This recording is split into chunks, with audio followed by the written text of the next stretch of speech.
Coucou tout le monde, j'espère que vous allez bien, bienvenue sur une nouvelle vidéo.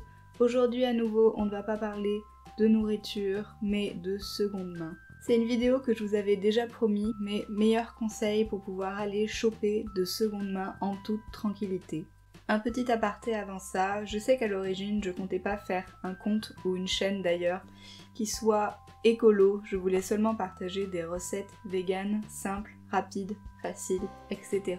Mais plus j'avance et plus je grandis, je suppose, plus je me rends compte que ce n'est pas assez, en particulier pour la planète. Du coup, c'est devenu vraiment important pour moi d'acheter des choses de seconde main. Déjà parce que tout ce dont on a besoin existe déjà et on peut déjà l'acheter, même si cette chose a eu un propriétaire avant. Et aussi parce qu'en achetant de seconde main, on peut trouver des choses absolument merveilleuses, uniques, que vous trouverez jamais ailleurs, en tout cas jamais à si bas prix. J'espère vraiment que ce type de contenu vous plaira parce que j'aimerais vraiment faire plus de vidéos là-dessus. Je trouve ça super inspirant de voir ce qu'on peut trouver de seconde main et surtout à petit prix, tout en pouvant faire en plus une bonne action en allant choper dans des boutiques associatives. J'avais déjà enregistré cette vidéo où c'était juste moi qui parlais à la caméra, mais finalement je trouvais ça un peu ennuyant, du coup j'ai décidé de faire autre chose. Je vais vous donner tous mes conseils pour pouvoir aller acheter de seconde main, tout en vous emmenant avec moi faire un tour à Emmaüs, le Emmaüs de Saint-Onès pour ceux qui connaissent. Comme ça, tout en écoutant mes conseils, vous pouvez voir un peu ce qu'on peut trouver, vous allez voir des choses bizarres, des choses belles, des choses cassées, des choses vraiment uniques et beaucoup de choses que j'ai pris d'ailleurs. Donc je vous prépare une autre vidéo où je vous montre tout ce que j'ai acheté pendant cette virée à Emmaüs. Je vous embête pas plus, c'est parti pour mes conseils et pour notre petit tour à Emmaüs.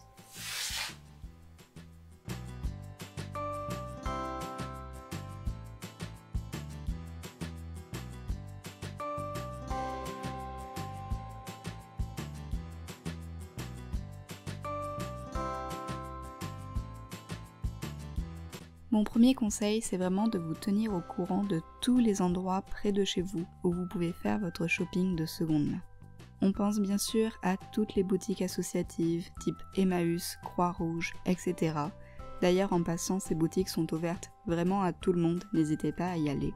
Il y a aussi les boutiques indépendantes qui revendent des vêtements et accessoires de seconde main, souvent plus chers. Mais on oublie régulièrement les marchés aux puces, les brocantes et les vides-greniers. Dès qu'il commence à faire plus beau dans l'année, on voit de plus en plus de vides-greniers être organisés. Ça peut être vraiment intéressant que vous habitiez en ville ou à la campagne. Avant de vous rendre dans une friperie, renseignez-vous via internet, Facebook, regardez leurs avis Google pour vous donner une idée du prix et de ce qu'ils proposent. Je ne vais presque que dans des friperies pour petit budget qui sont généralement les friperies associatives. À vous de voir quel est votre budget et si vous préférez une friperie avec des articles plus sélectionnés ou des articles de marque.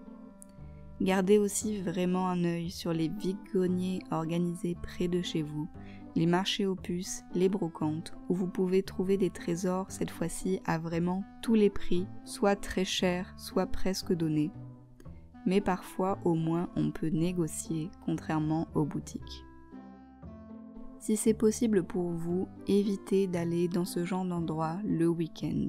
C'est vraiment l'idéal d'y aller dans la semaine, même l'après-midi parce que certaines friperies restockent le matin à l'ouverture. Je préfère y aller le mercredi ou le jeudi après-midi, il y a moins de monde et souvent plus de choix. Surtout si vous allez dans des structures type Emmaüs où c'est vraiment bondé le week-end. Vous pouvez aussi aller dans des boutiques entre midi et 2 si elles sont ouvertes à ce moment-là, ou le samedi matin si vous n'avez pas d'autre choix. N'hésitez pas à demander quand est-ce qu'ils restockent pour profiter des nouveautés, et pour tout ce qui est vide-grenier, surtout allez-y le matin. Dans la même lancée, évitez de passer dans une boutique de seconde main en coup de vent, à moins d'avoir vraiment une idée très précise de ce que vous recherchez.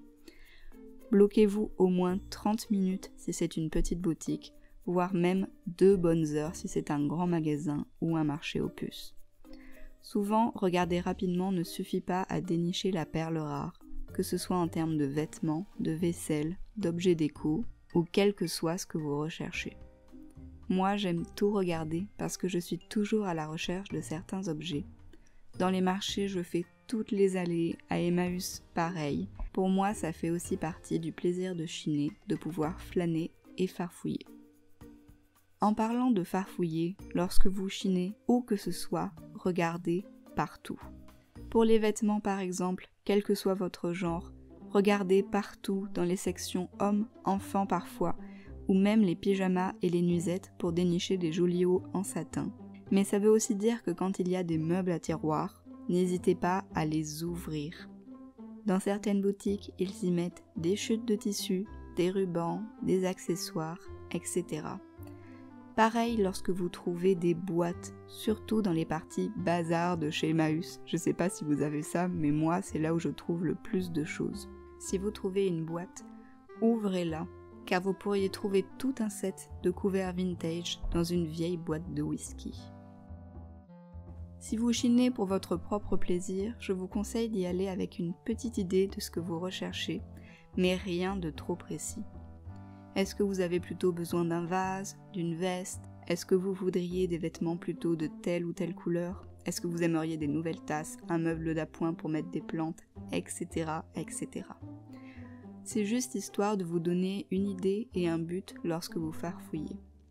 Si je dis qu'il vaut mieux éviter d'avoir une idée trop précise, c'est parce qu'en vous focalisant sur un objet en particulier, vous risquez de passer à côté de plein d'articles extraordinaires.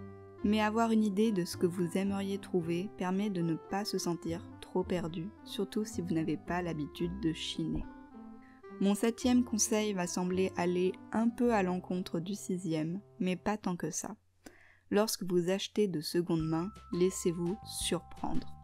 Essayez des vêtements qui sont différents de votre style habituel, différents de votre taille habituelle, élargissez vos horizons. Parfois, une ceinture suffit à cintrer une robe un peu trop grande. Parfois, la taille indiquée n'a rien à voir avec la taille réelle, surtout pour les vêtements vintage. Peut-être qu'un pull oversize classé pour homme ou grande taille vous ira à la perfection. Bref, acheter d'occasion, ça m'a permis d'être beaucoup plus à l'aise pour essayer de nouvelles choses. Parce qu'au final, si je ne mets pas beaucoup un vêtement acheté 2 €, ce n'est pas aussi grave que de délaisser un article issu de la fast fashion qui m'a coûté 30 €. Mais quoi qu'il en soit, en particulier si vous allez dans des friperies associatives très bas budget, ne vous laissez pas séduire par leur petit prix. Évidemment, il y a beaucoup de choses que je n'aurais pas achetées si elles n'avaient pas été à très bas prix. Mais pour autant, j'évite d'acheter des choses que je ne suis pas sûre de porter ou d'utiliser. Et surtout, j'évite la mauvaise qualité. J'évite tous les vêtements en 100% synthétique ou les vêtements trop abîmés ou trop tachés pour être arrangés et vraiment valoir leur petit prix. J'essaye surtout de me focaliser sur des bonnes marques et des matières qui dureront dans le temps. Je vais passer maintenant à des conseils un peu plus pratiques et je commence avec ce 9e conseil, aller chiner seul ou avec quelqu'un qui aime vraiment ça et qui trouve régulièrement des choses. J'adore passer du temps avec mon cher et tendre, mais malheureusement pour tout ce qui est shopping, de vêtements en tout cas, il ne trouve pas vraiment sa taille et il n'y a pas autant d'articles intéressants pour lui que pour moi. Du coup, je me retrouve à farfouiller avec lui à côté qui me regarde et s'ennuie, ça me stresse, je vois bien qu'il a envie d'être ailleurs. Du coup, je me dépêche et au final, je ne prends pas autant plaisir à farfouiller et à regarder. Donc, trouvez-vous un partenaire de shopping qui aime chiner ou a envie de découvrir, ou allez-y tout simplement seul. Lorsque vous partez choper de seconde main, que ce soit dans un Emmaüs, une boutique associative, une brocante, prenez vos propres sacs et vos propres tote bags. La plupart des boutiques associatives maintenant ne donnent plus de sacs et ça peut vite devenir un problème. Ici en France, généralement, on n'a pas non plus de caddie dans les magasins associatifs. Donc ça vous aidera aussi à vous déplacer avec vos articles que vous n'aurez qu'à déposer petit à petit dans votre sac de course pour avoir les mains libres et continuer à chiner. Sans compter que c'est bien meilleur pour la planète. À chaque fois que vous comptez acheter des vêtements, comme dans une boutique normale d'ailleurs, je vous conseille d'essayer les vêtements si vous le pouvez avant de les acheter. Et pour ça, il vaut mieux partir chiner avec une tenue adaptée. Des vêtements qui s'enlèvent facilement et surtout une tenue confortable, surtout si vous farfouillez pendant plusieurs heures. Je le rajoute aussi, même si ça semble être une évidence, lavez toujours vos vêtements de seconde main dès que vous rentrez chez vous. Lavez-les à sec si vous ne pouvez pas les mettre en machine, mais ne commencez jamais à porter un vêtement que vous venez d'acheter. D'ailleurs, ça vaut également pour des vêtements que vous achèteriez neufs. Il faut toujours laver avant de porter. Prenez aussi toujours du liquide sur vous. En liquide, je parle pas d'eau, même si je vous conseille de prendre de l'eau, mais d'argent. Évidemment, dans tout ce qui est vide-grenier et brocante, personne ne prendra la carte bleue. Et pour les boutiques associatives, généralement elles ne prennent la carte qu'à partir d'une certaine somme. C'est donc plus facile et pratique d'avoir un peu de liquide sur soi. Si vous êtes allergique comme moi, que vous supportez mal la poussière, n'oubliez pas de prendre avec vous de l'eau, des anti-allergiques si vous en avez, et des mouchoirs pour pouvoir éternuer et vous moucher en paix. Toutes les boutiques, brocantes, vide-greniers sont généralement remplies de vieilleries qui ont pris la poussière et qui risquent de vous faire réagir. Donc, préparez-vous. Enfin, mon dernier conseil pour finir, ayez sur vous de quoi vous laver ou vous désinfecter les mains, au moins jusqu'à pouvoir les laver à l'eau et au savon. Il n'y a pas de pire sensation que de sortir d'Emmaüs et de devoir attendre de revenir chez soi pour pouvoir utiliser ses mains ou en faire quoi que ce soit. Dans les boutiques, généralement, les vêtements n'ont pas été lavés, la vaisselle non plus. Ça ne veut pas forcément dire que ce sera méga crado, mais ce sera poussiéreux. Si c'est en extérieur, ça se sera pris, la pluie et les différents éléments. Parfois, on trouve des articles dont les gens n'ont simplement pas pris soin. Et bien sûr, pendant des heures, on touche ça pour pouvoir regarder les vêtements, la vaisselle, les objets, etc. Donc, je prends toujours avec moi un peu de gel antiseptique, histoire de ne pas voir mes mains comme deux grosses surfaces pleines de germes.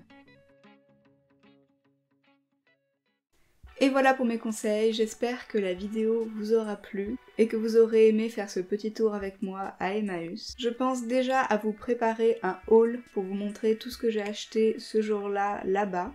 Donc si ça vous intéresse, laissez-moi un petit commentaire. Ça peut sembler dérisoire pour vous, mais si vous avez aimé ce contenu, s'il vous plaît, laissez-moi un j'aime, laissez-moi un petit commentaire parce que ça compte énormément pour moi. En tout cas, je me suis beaucoup amusée à monter et à tourner cette vidéo, donc j'espère que ça sera pareil pour vous.